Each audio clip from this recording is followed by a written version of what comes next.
আমি অনেকদিন পরে এফডিসিতে এসেছি, কালকে এসেছিলাম। ভোটের আগ পর্যন্ত আসবো, অনেক জমজমাট দেখছি, কিন্তু মাঝখানে আমাদের একটা ভাইয়া মারা যাওয়াতে একটু সবাই খুব শোক প্রকাশ করছি। যাই হোক, তারপরও ভাল লাগছে। আমাদের দুটা প্যান্ডেল দাঁড়িয়েছে, খুব আনন্দভাবেই ভোট হবে ইনশাল্লাহ মনে করা হচ্ছে। কি ভাবছেন কে জয়ী হতে পারে? জয়ীর কথা তো আমি বলতে পারবো না, কিন্তু আশ্বাস যেটা আমি যে দলটা করছি সেটা আমাদের মুক্তাপুর, যেহেতু সে মেয়ে মানুষ, আমিও মেয়ে মানুষ।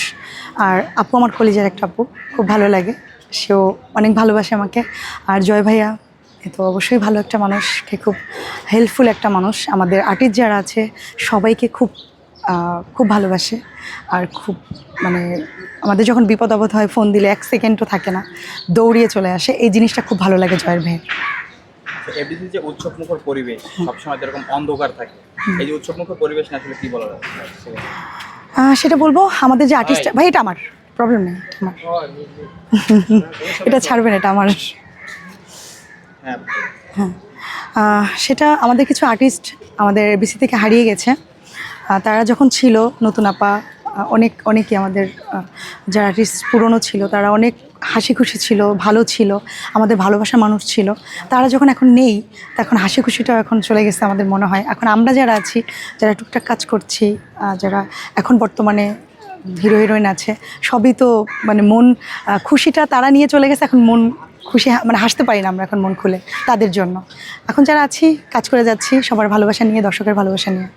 এই নির্বাচন আসলে এফডিসিতে একটা অন্যরকম পরিবেশ সৃষ্টি হয়, এই বিষয়টা কেমন লাগে?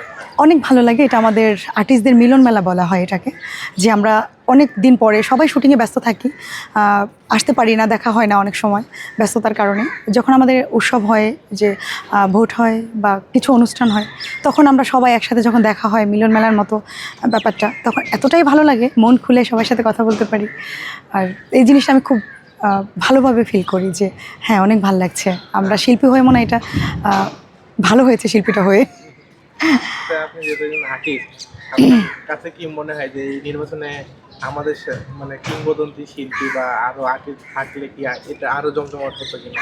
হ্যাঁ, অবশ্যই মিস করবেন অবশ্যই জমজমাট হতো। যারা পুরানো আর্টিস্ট চলে গেছে তারা যদি সবাই থাকতো, আমাদের মিজু আহমেদ ভাই, তারপর নতুন আপা, তারপর আমাদের অনেকের যারা ছিল, এরা যদি থাকতো আরও জমজমাট থাকতো।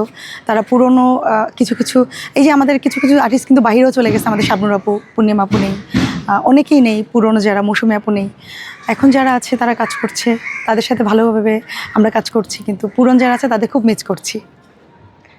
এই যে শিল্পী সমিতি নির্বাচন উপলক্ষে অনেকে যারা মেম্বার হতে পারছিল, তারা তারা একটা কল রেকর্ড পাস হয়েছে, তারা নাকি এই আবেদন